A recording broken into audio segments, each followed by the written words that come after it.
Good day everyone. Mag-test lang tayo ng unit na binili ni Sir C of Kalibo Aklan.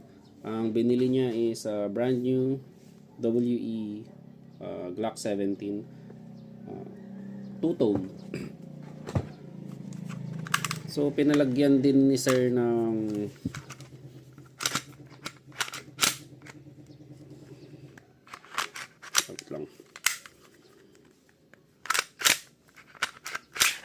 Pinalagyan din ni Sir ng high impact hammer roller na V3. Yan. Ang gamit ng high impact hammer roller, ulitin ko na naman, is para hindi po ma-damage itong part na to ng blowback. Then mas smooth po yung slide niya, yung blowback action niya. Pag na-damage po kasi ito, mag-full auto na yung unit. Pero yung stock na roller is siguro mga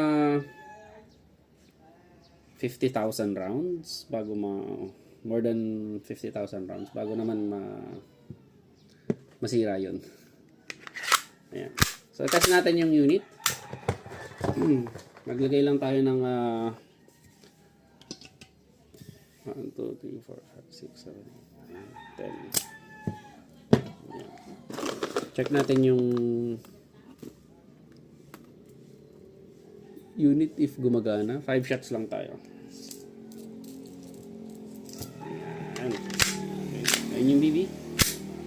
For Sir C of Kalibo Aklan, WG-17, firing. Okay. Thank you very much, sir.